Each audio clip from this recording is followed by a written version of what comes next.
Okay, good morning, everybody. Welcome to the OCP HPCM Interconnect workstream. So yeah, today my iPad is giving me a little bit of noise here. It seems to keep insisting on turning the volume back up.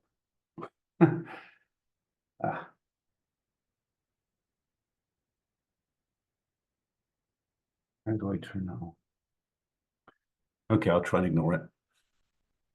Yeah, so today I wanted to continue with the DOE preparation, the proposal. Z did from Amphenol has provided some initial boilerplate which I put into the document.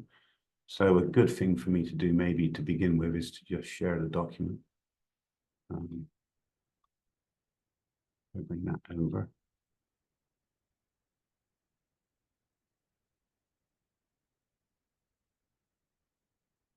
So Z, just on your piece, I guess it looked like you've basically pasted in the presentation that you gave a few weeks or last year in December. You've basically put that into the document. Is that about right? Yeah, that is what I did, and I think basically the two-type connects, as I mentioned, that we try to propose here, right? Right. For the solution. And yeah, so what I wanted to do really today, based in the note I sent out yesterday, was I wanted to talk about this more as a universal interconnect first. I split it into three sections: this universal topology interconnect, and then I guess just getting rid of the through-hole features, and then I added a third topic, which was which may not be applicable to everybody here, but it is an interconnect and sort of free airspace optical interconnect. If we get time to talk about that. And I don't think Mel isn't on from Avicenna, is she? Hopefully she might join us.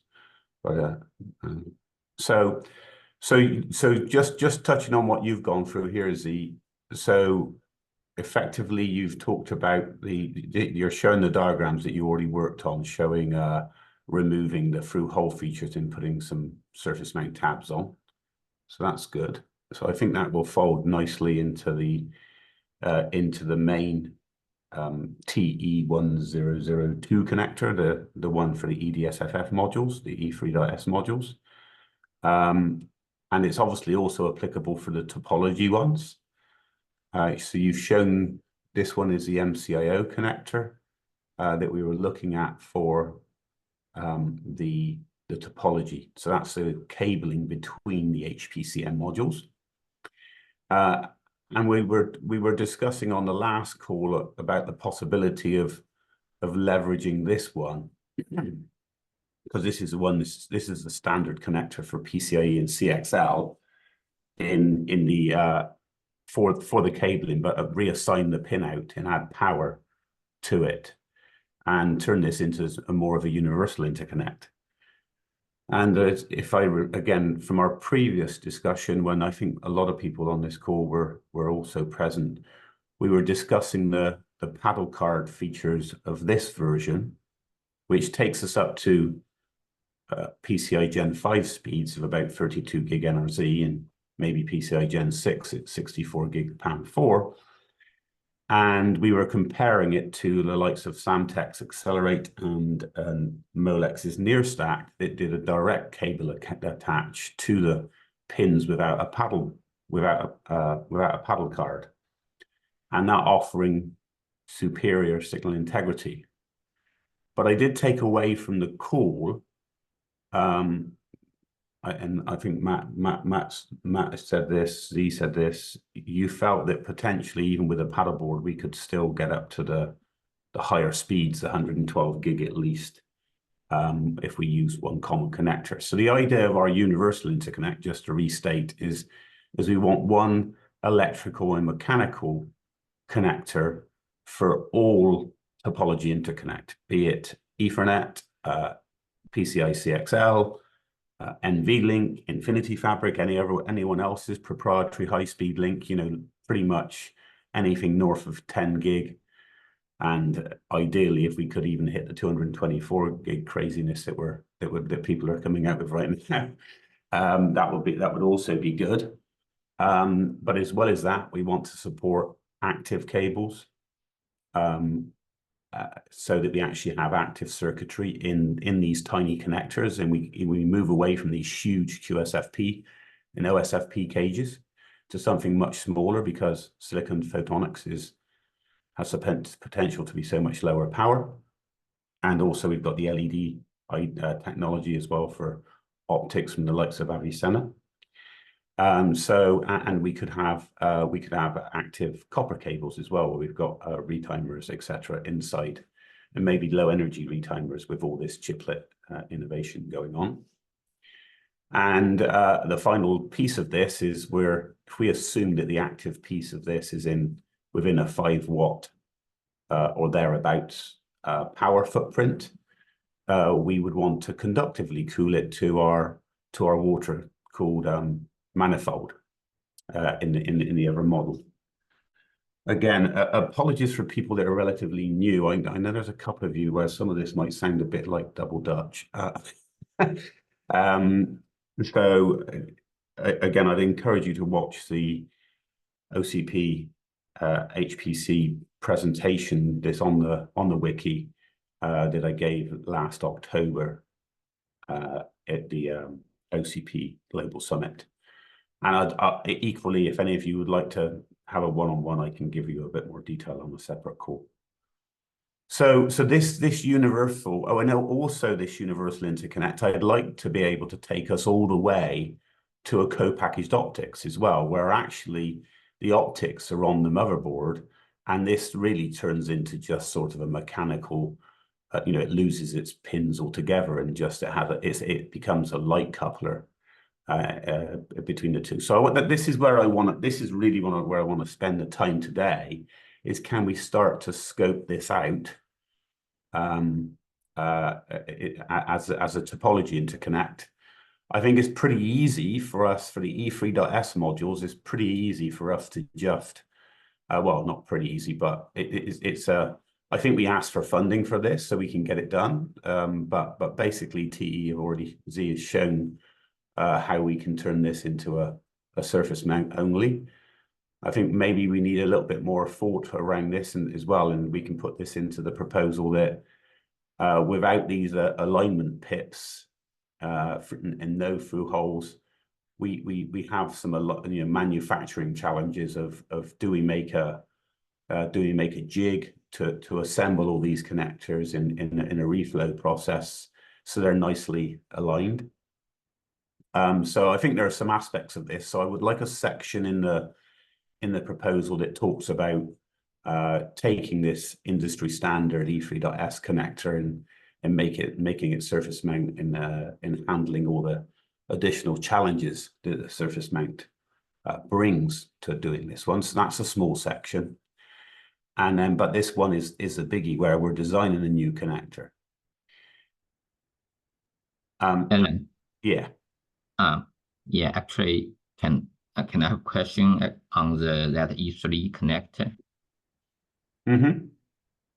So yeah, if you can go back. So on the E3 connector right now, I put here is connect with shell, right? With metal shell.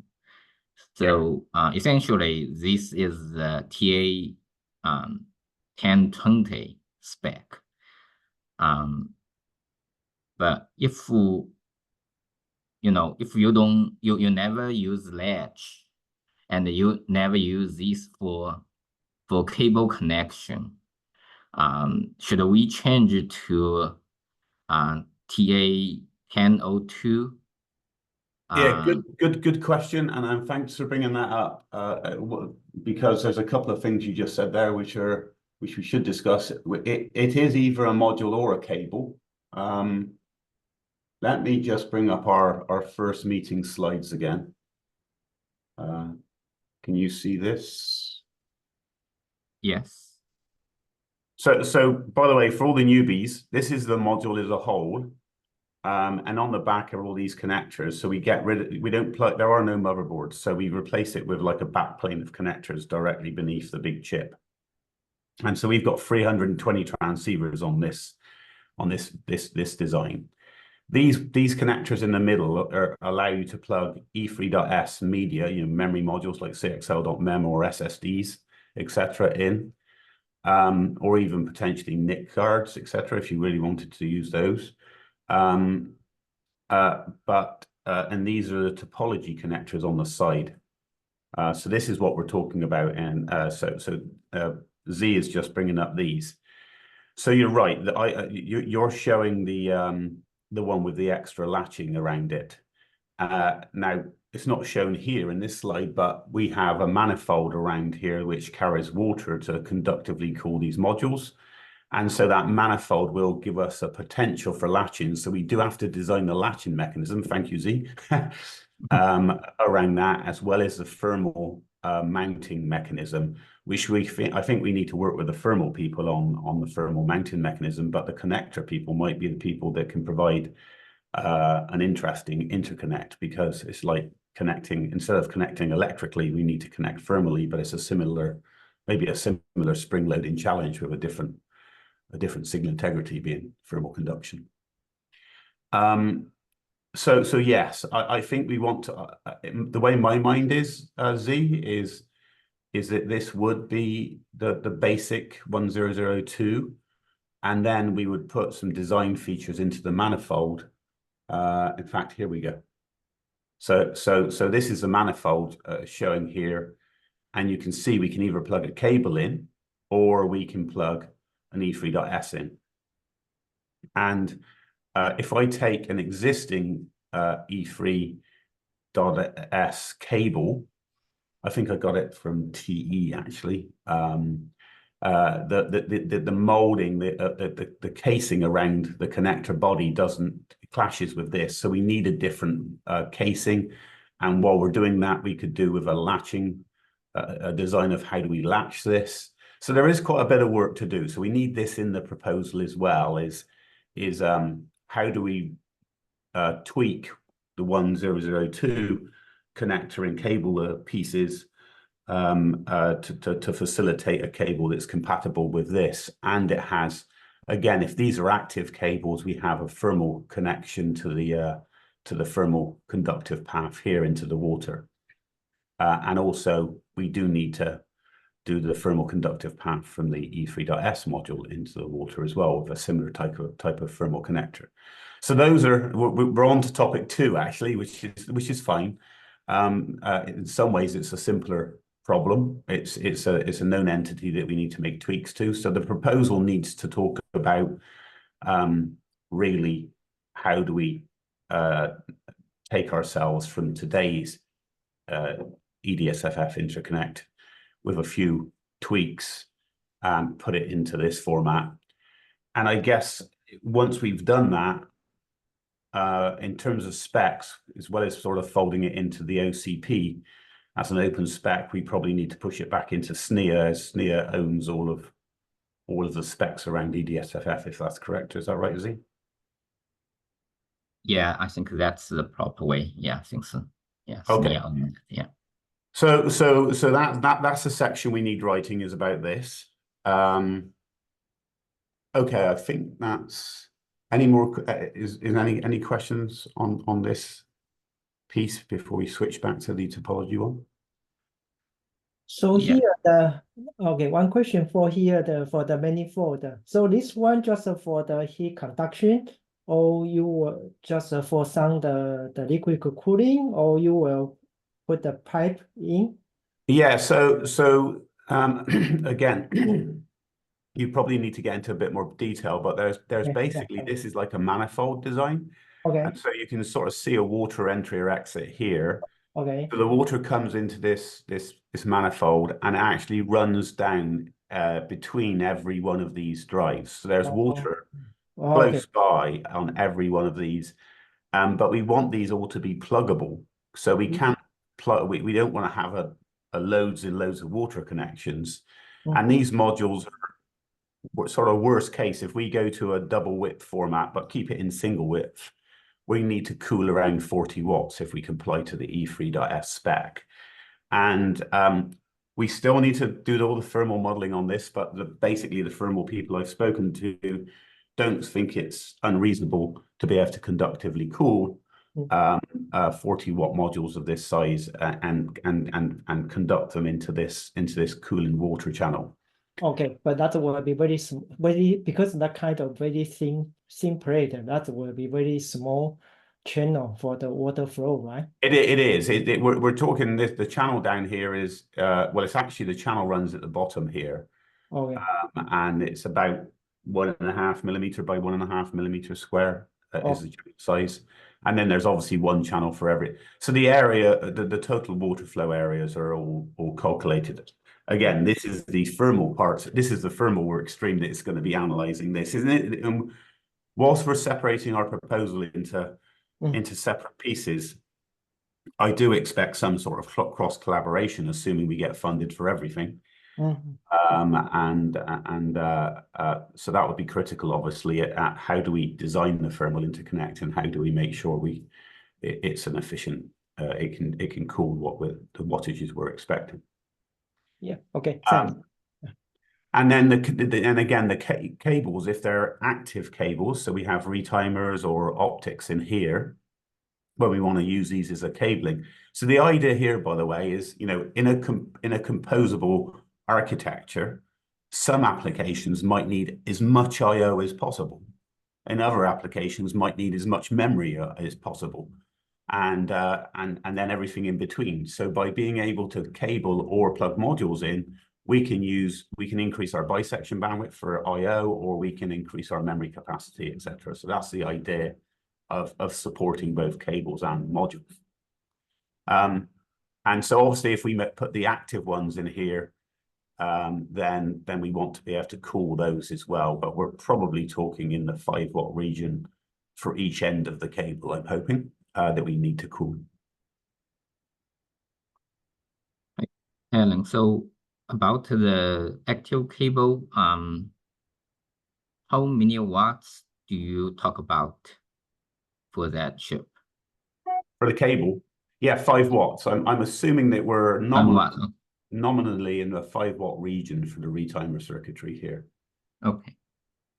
Yes. Because we're designing this to cool 40 watts of these modules here, I don't see that being a problem. In fact, we could probably cool 10 easily with here. On these topology ones, they're obviously smaller connectors. I think we possibly need to redesign the manifold, because we need to get when you plug the connector in, we need to get a thermal mate to the plate here, and that you'll get some stresses. So we probably want a wall down this side as well. So those are things that we still need to address, is getting a good thermal mate on these. These are obviously 8 lanes as well. I mean, in CXL PCI terms, they're 8 lanes. So they might be lower power, as these can be up to 16 lanes. So they might be double the power, I guess, like 10 watts. Yeah, you already addressed something like that need some TIM material between for example, like the cable and that manifold. That's right, and that's where, if we go back to the spec that Z's been writing so far, he very quickly knocked up a couple of things here, showing this is like a thermal plate. Now this isn't the final solution, but this was an example of how we could get a metal gasket with light pins to get some thermal interface. Obviously, the efficiency of that thermal interface is a big question and a big concern, and that's where the work needs to be done. Okay, gotcha. Thanks. Okay. So this was our original discussion. This was my models showing the thermal mating example that I came up with between the topology, the E3S and the E3 cable, the EDSFF cable. So okay, so just going back, I think we've sort of covered dealing with just looking at my old slides. Yeah, we've covered dealing with these standard connectors E3, not changing any of the electricals on those and just accommodating the mechanical attach and the thermal management, etc. And the getting rid of the full hole, through hole, making them more surface mount. And also see all these connectors. This is where we need some sort of alignment jig. If you don't have a through hole pip on all of these, can we get an alignment jig for the whole thing? Is that a way to make the manufacturing process more efficient? I think that's another part of the proposal we need to think about. But to go and then so going into the topology, this was where we spent a fair bit of discussion when we were talking about paddle cards. The MCIO uses paddle cards, so that is easy to facilitate adding active components.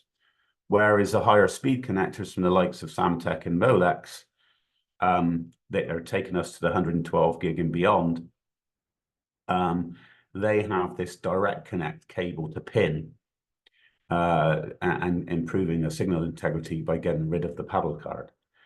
So this is where we had a long discussion. So I want to come back to this because in designing our universal interconnect, we did agree that this paddle card approach, or I believe we agreed, correct me if I'm wrong, that this paddle card approach could go up to the 112 plus speeds in principle.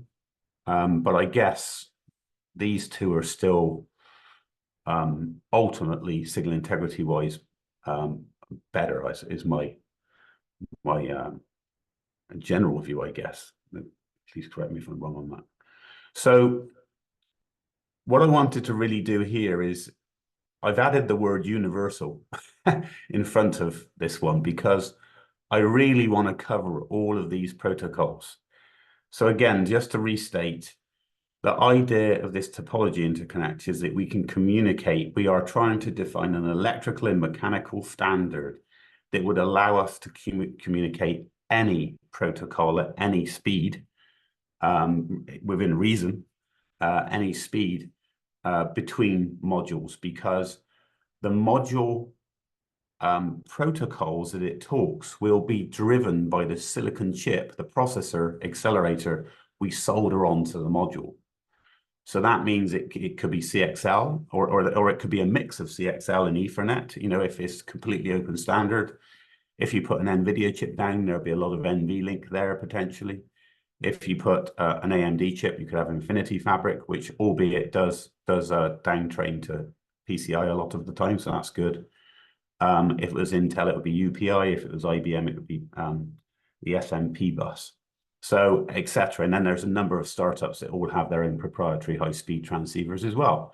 So we want to be able to support all of these with one level of interconnect. And the idea here is before sort of power on of the actual big devices, the system management would do a network discovery and would discover anomalies like you've plugged an NVLink to a PCI and it'll never talk. So therefore, it won't, it'll report the incompatibility of protocols before turn on of the main processors, so that you can overcome that. But this gives us a truly Lego block, pluggable at the system mechanical electrical level. Hey, Alan, question for you here, and I may be a bit behind because I know I've missed some meetings due to other conflicts. At one point in time, there was a conversation about trying to do optics and electrical over the same form factor. Are we still pursuing that goal? That's where my word universal comes in. So that's what I want to talk about now. So okay. Just trying to keep up there, sir. Thank you. No, you haven't missed that much, to be honest, Matt. We've been covering things, but yeah, I think the big conversation we had. By the way, on the interconnect group, I missed a few because I was away and over the holidays. So You haven't missed that much. All right, thank you. Right. Well, so basically that's the idea. This slide summarizes it nicely, right? Everything we're trying to do here. We need to bring power in. I did have a quick stab at the pin out, so we think we need about 66 pins. The beauty of the MCIO, I think you're at 74 pins here. So we are thinking that don't reinvent the wheel. Basically, so if we can just start with a standard connector and not have the entire expense of designing something from scratch, that might be a good idea. We may change our mind on that. I don't know. I guess I was trending towards this because of everyone's comments from this call on the paddle card, because we can get the active components on the paddle card design. But as we will now see, I've been noodling with the 3D model, and my opinion is moving, but it's still a work in progress. So that's where I wanted to really bring everyone into this universal interconnect thinking. So let me move over. So in that sense, let me stop sharing here. And let me start sharing from my iPad.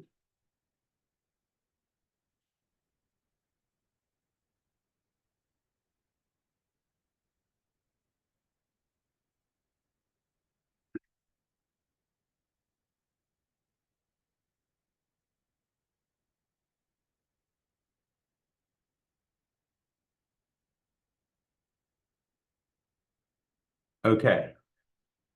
So let me just zoom into here.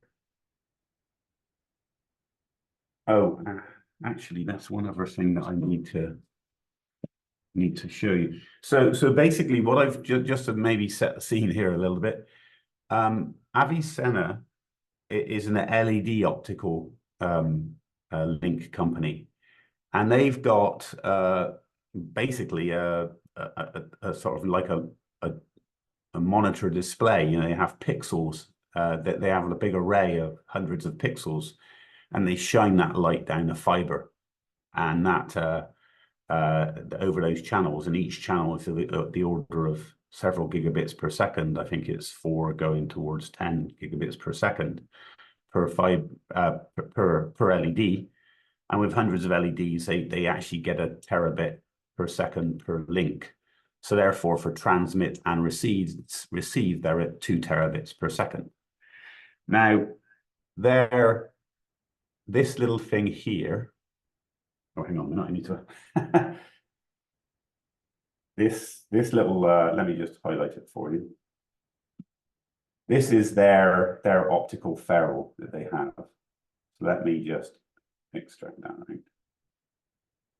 So basically, this is their coupling to the board with a couple of ferrule pins for the alignment of this. Oops. And then this is their version of the connector, and then it goes through a bend, and then the fibers come out the top, as you can see there in that picture. And then on the board you have the ferrule mating, and you also have the electronics, and so that mates together. So if I pop that like that, so I took the paddle card of the MCIO and I put that on there. Really, as much as anything, I wanted to get a feel for scale. So if we did an active optics cable, we would have, this would be, I guess, how we would mate the Avicenna implementation.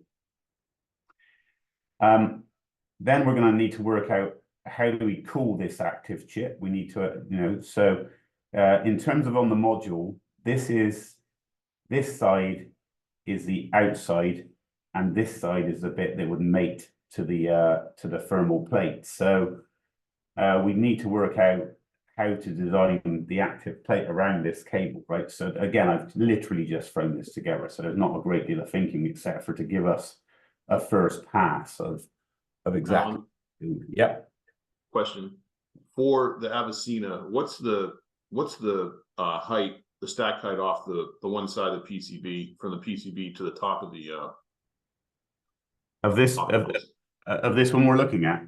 Yeah, Yeah, so this one is, if I do, that's 5.6 millimeters. okay. Wow, that's really small. Okay, thanks. But that's their normal one, the way they mate, right? And so they're already building QSFP cables with this in there. So if you like, the QSFP cages are ginormous and they have this tiny little device buried in it, which is showing you the absurdity of where we're going with all of this. And if, you know, silicon photonics is inevitable. What I did is I took that model and then I actually made a vertical release version. So if we went all the way to co-packaged optics, where the actual piece was so I've just shown this floating here. So let me just I just raise this up. So you can see there's a coupling bracket. So that one would be down on the motherboard PCB below the connector now, if you see, and that would mean that wouldn't be any part of the connector. The Avicena transceiver chips, optical transceivers, will be co-packaged onto the module, onto the HPCM module. But then I'd still want the same basic connector design, but it's like an empty body without the power pin, without the other pins, let's say. So in terms of the assembly and disassembly of a co-packaged optics cable, it would be a passive optical cable, and it would plug in, but in general, it would be the same structure of body of the connector. So the idea, again, just to restate, sorry if I'm repeating myself, but we can start with a passive copper cable. We can then go to an active copper cable by putting active circuitry on the paddle card, electrical. We could also go to a near packaged optics, so which is an active optical cable, but it's in this new tiny format rather than in the big QSFP or OSFP formats. And then ultimately we can go to co-packaged optics where we get a major bandwidth improvement. And what I'm showing here is in the co-pack, here, hang on a minute, I keep forgetting which one I'm driving. Here, we only need, one single Avicena, if I've done my math right, one single Avicena optical coupler could do PCI Gen 6 or CXL, with PCI Gen 6. So it could do 64 gigabits per second transmit and receive. I may even have that wrong. It might be even Gen 7 it could go to with a single one of these. So when we have an electrical connection, we would only need, actually, I'll tell you what, Avicena are using just one for a 800 gig Ethernet, I believe. 800 gigabit Ethernet, they're using one cable, yeah. Okay, so in theory, we're in the region of one of theirs to match the 8 lanes going quite far forward in terms of with the specs of PCI at least going forward. And we could even do Ethernet with just one of theirs up to 800 gig today. And by the way, I should state they are still in development. This is public information. I've got their brochure here, everything I'm talking about. But yeah, they're making product. They're trying to make a QSFP cable right now, and they're interested in just taking that QSFP cable design and helping to make it into this format. So it would be not a big step to go between the two. But if we actually made it to a co-packaged version, we could fit 4 of their connectors in the space of one MCIO, as shown here. So you can see that the 4 fit quite nicely. So that would effectively give us, if they're at 1 terabit per second, 2 terabits per second per connector, you're at 8 terabits per second, which is one terabyte per second. So we've got a roadmap here to 1 terabyte per second from you know, the speeds that we have with like CXL today over 8 lanes in Gen 5 is 64 gigabytes per second, I believe. It might be in each direction, can't remember. But so we've got a nice, graceful roadmap from where we are today to where we could be with co-packaged optics.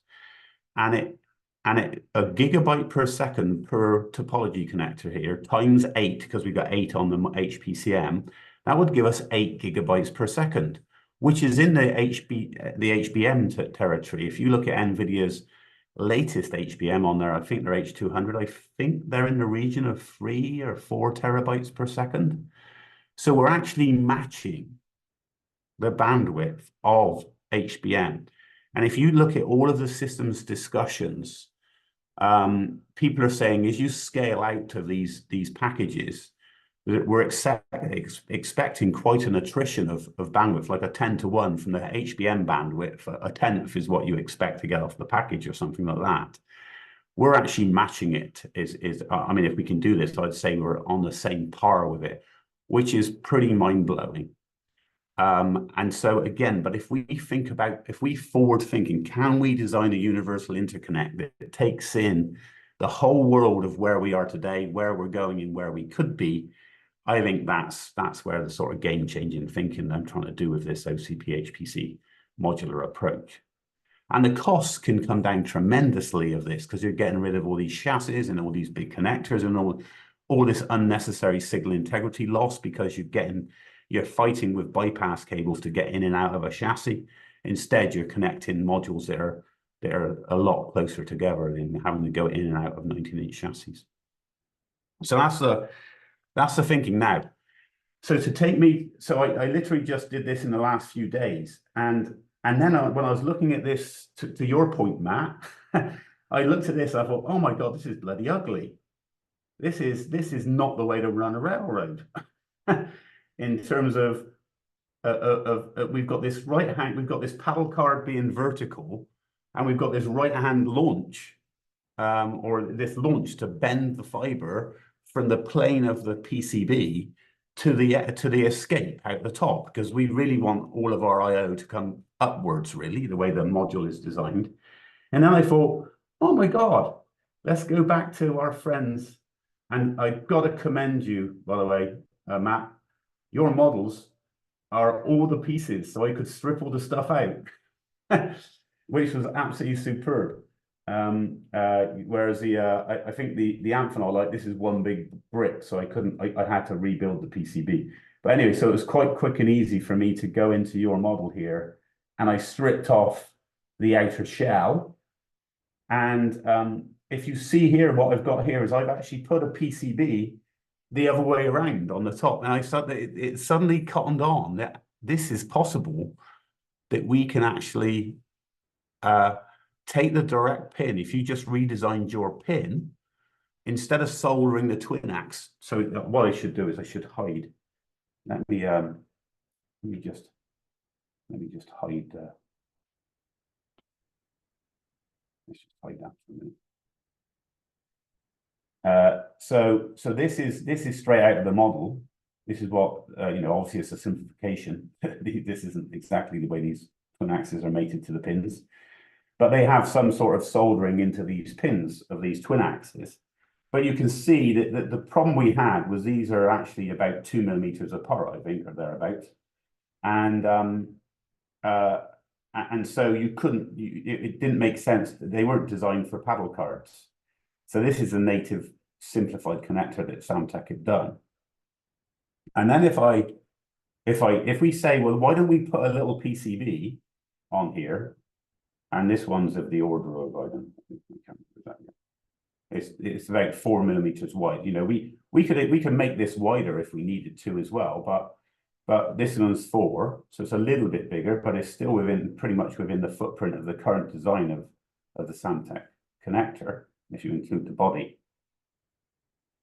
And then we put the ferrule, so we put the electronics there. That would be the Avicenna transceiver. And so we would wire, and by the way, one side, so one of these, one side is, in fact, you can see it there. One side of this hexagon is transmit, the other side is receive. So you would do the pin out so that I guess you would go to the right hand side for the receives and the left hand side for the transmits, or vice versa. And so you could wire that board together. We bring power into this module as well, and so the power could come in one end, and we could put some power supplies. Obviously, these, by the way, these other cables here, they will disappear. Obviously, I just removed the middle one just for so people could see. But effectively, let me just see if I can.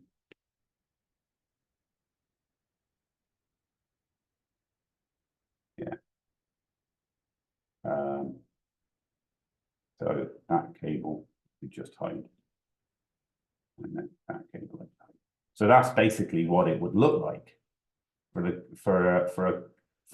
an active optical, which is a ton neater than this, where we've got this. We keep compensating for 90-degree turns all the damn time, and not only that, in a passive cable we've still got the superior interconnect for the higher speeds than having to go through a paddle card, because you just solder the twin axes straight in. But when we have an active optical circuit, we've suddenly got this like nice elegant PCB sat on top. These would need to be surface mounted pins somehow again, in terms of mounting them onto this PCB inside the body. But then we can do a direct mate, and the optical cables come out the top here. And by the way, obviously the disadvantage of active is the expense versus the passive, but potentially the disadvantage of the copper is you've got a big fat bundle of cables, right? So the problem with that is a big issue in terms of it's bulky in terms of all this wiring that we're doing. And so the fiber would give you a massively reduced density of the bundles, like in a traditional 19-inch rack, for example. So this could be attractive, but obviously would be more expensive. And ultimately, does this get cheap enough that it's actually cheaper than the cost of the cabling? So basically, that's this just came upon me last night after I was doing it, so I quickly knocked this up this morning to show everybody. But this got me quite excited that this could be a way to do this.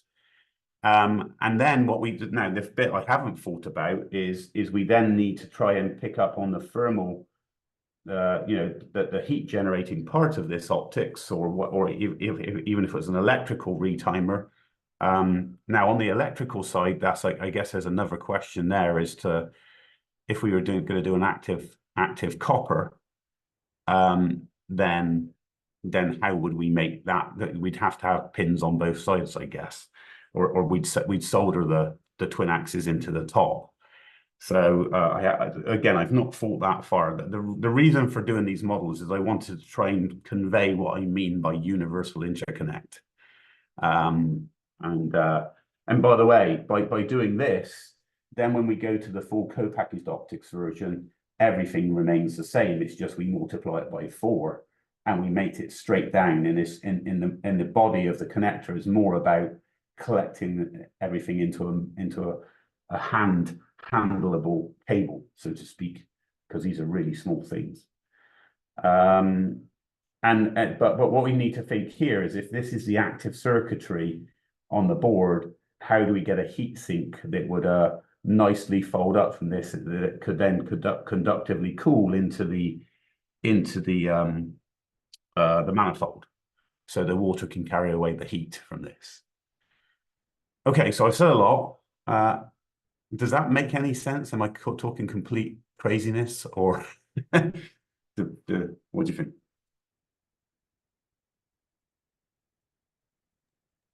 Hey, Alan, can I ask one question here? So I'm sorry, I'm not optical guy. I don't know much about it. So the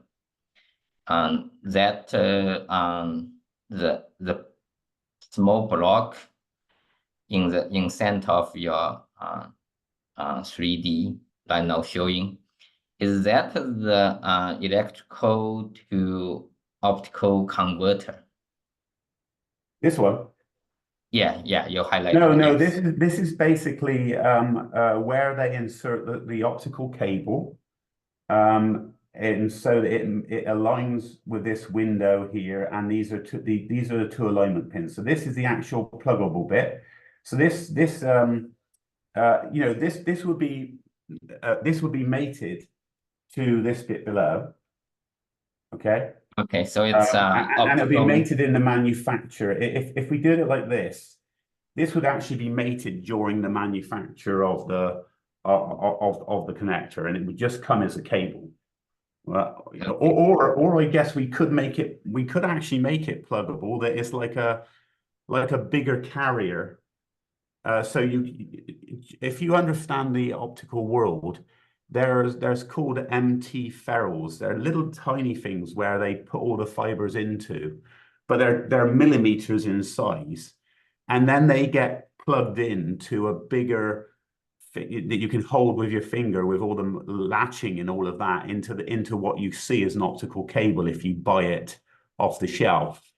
But they are actually fairly modular, and I think you can click them together and unclick them into the MT ferrule. So the one in the middle of the screen is basically Avicenna's version of the MT ferrule for getting the cable into the optics. So the electrical circuitry is actually going to sit at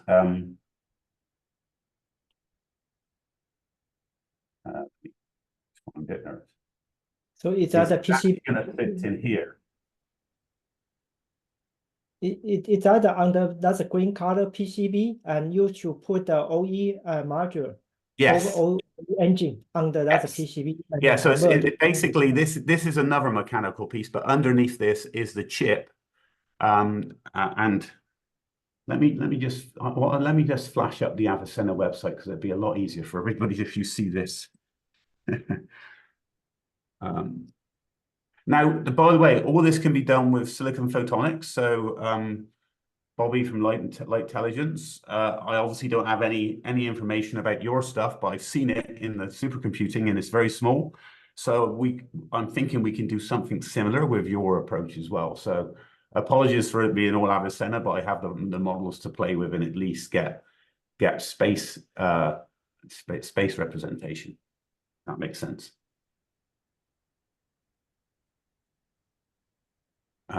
So let me just switch it. Go on. Yeah, sorry. So Alan, so I try to think about right now all you're showing is optical side, right? So kind of try to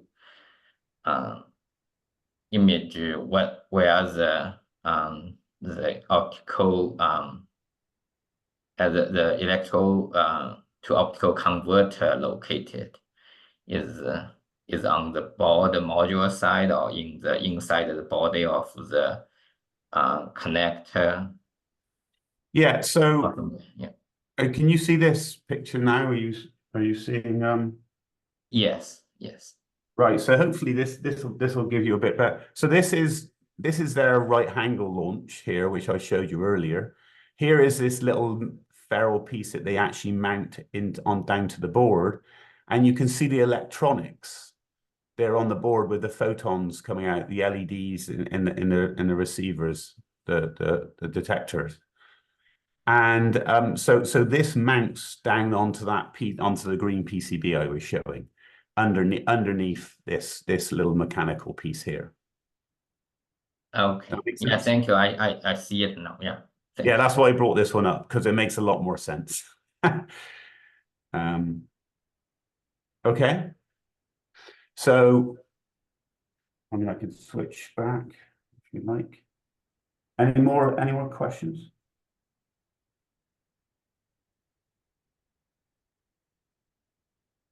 Matt, as it's just the Samtec connector I'm talking about, I'm not sure how much detail you know about the Accelerate, but does that sort of make sense to you, or? Conceptually, Okay. I know enough about our manufacturing process to be dangerous. Yeah.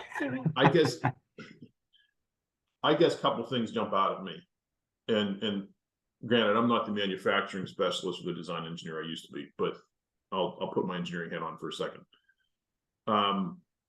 This is a multiple, what you're proposing is a multi-step manufacturing process, right? Right. You have the PCBs, you're gonna have to put the electronics on, you're gonna have to put the ferro on. Yep. You have to put the interconnect on, put the fibers on. I assume you'd have to have, I appreciate the input that you have about having a quote unquote universal connector. I think that's a great term, by the way. I think we should trademark it. At OCP, not Samtec. But to me, I don't know how you, it's going to be a challenge to do. You'd have to, at a minimum, you have to have an optical version and an electrical version. I just want to make sure you're not trying to do both at the same time. I don't think you are. Well, no. So actually, that's a good question. You have an optical cable with that's well, no. So we're thinking about this from the DOE proposal, right? So what I'm trying to do here is make sure we've all got the global vision of what we're trying to achieve. Yeah. And then between us, how can we digest, or how can we shrink this into the proposals, trying to articulate we're trying to build a universal interconnect here. And this is through collaboration across these companies that are interested in this space. This is how we propose to do it. These are the participants that would participate. This is the pieces of this that are going to be open so that everybody can bring their, different optical companies can bring their electrical, their photonic chips to the same format. We want to make it that basically we can evolve here with lots of different companies. It's not just the ones that necessarily bring this to it. Obviously, anyone that brings IP in, it's a piece of it, but that's their IP. That can stay their IP. It's the pieces that need to come together that need to be opened up so that everyone knows the various footprints or whatever to make the interface compatible. But to your point, yeah, I guess that's the question. I get the open standards. I get what you're saying, right? My concern, and I'm guessing that a lot of our colleagues here will hear this, is what you're proposing is, I think, is an elegant solution. Obviously you have to work through a lot of the engineering because there's a lot of assumptions there, but there's a lot of IP in what you're proposing. So for this to reach, for this to reach market, there's going to be a lot of collaboration and willingness by the solutions that you're pulling through that aren't defined by other interconnect standards bodies. Yeah. So that's the whole process. It's one thing to put, the design work that you've done so far, which is really cool, by the way, but there's a lot of work that would have to go into that. As you know. And by the way, that's why I'm thinking we need DOE funding. Yes, if this is going to be millions of bucks, everybody needs to be paid. We're trying to define the next IBM PC open standard where we can take the ball forward, and we're not just at the beck and call of the incumbents tell us to do, and with only their technology and no one else's. That's just my concern. That's just my concern. So if I can take that, I mean, obviously with the MCIO, if we use the MCIO approach, then at the moment, Amphenol are the originators of MCIO, and the interconnect industry has actually got a pretty good licensing module, your RAND licensing, where you can all make that if you want to, and you make a decision to. I know you don't make the MCIO at Samtec. So in starting with that, if we went with that, then obviously I'm assuming the pieces of this universal design that were contributed originally from Amphenol will still have to be licensed under some sort of RAND agreement again. I also understand, and correct me if I'm wrong, that the Accelerate isn't licensed to anybody right now, right? So, and I'm, me being the completely independent person here, I'm favoring this at the moment. This I came up with it last night after playing with it, and I'm favoring this. So for us to go down this avenue, we would have to say it looks like the Samtec Accelerate is a great starting point instead of the MCIO. So therefore, before we even get out of bed on this, we need to say that is Samtec prepared to do a RAND agreement so that Amphenol and the others can make this Accelerate connector if they wish to. And then we start adding like this piece here. I've just declared it open. I've not done any patents on it. I've not done anything on it. It was an idea overnight. If no one's thought of this before and they don't have it already patented, this is already open. Anybody can go and do this themselves, right? So this approach to it is everything I do is purely in the open. I'm just trying to get the open standards going. Is my personal ambitions in life. And I want everybody to make money. I want to democratize so everybody makes money, not just the big boys get all the big bucks and the rest of us get the dregs. I'd rather be a bit more fairly distributed, to be honest with you. So does that make? I mean, from Samtec's perspective, is that something that Samtec would consider if we said let's go with the Accelerate as our starting point for this? That you would be prepared to go down a RAND avenue to get us to this point or not? I'll have to get back to you on that one. All right.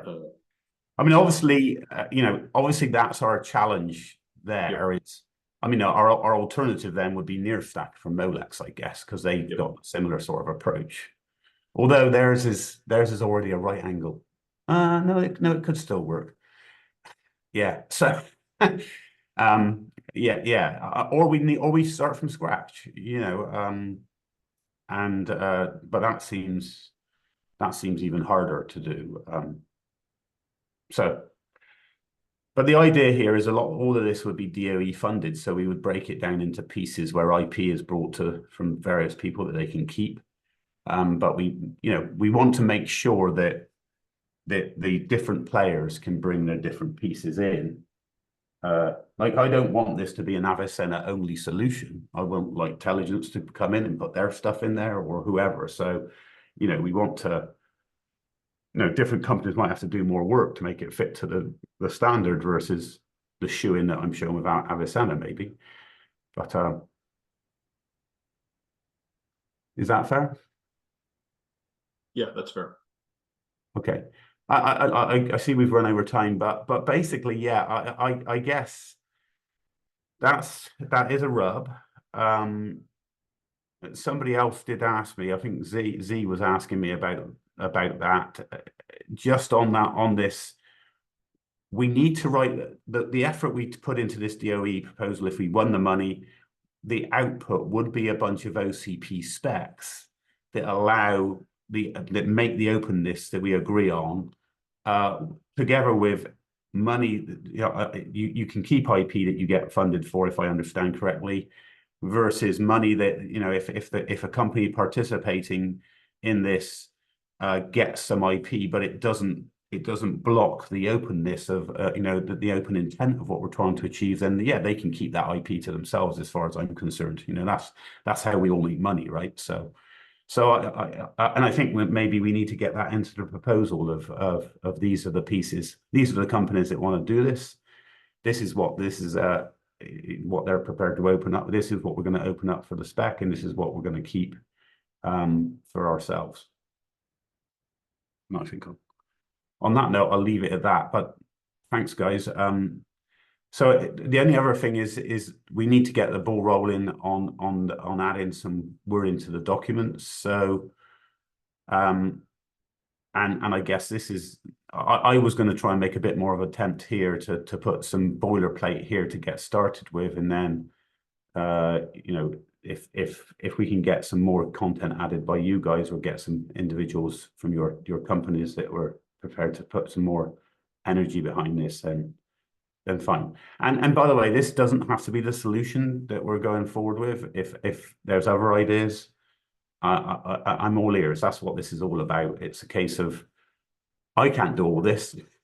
It's going to be you experts who are going to be able to do this in the money will flow to you guys, not to me, if we get this DOE award. So, but if we don't have words on paper to put forward to the DOE, none of us are going to get anything. So that's what I'd like to leave it with. So, but I'm quite excited by this universal one. And in fact, on that one, Matt, thanks for the recommendation of the trademark. I'll pass it by OCP and see what they say. All right. Thanks, guys. Thank you. Thank you. Thank you.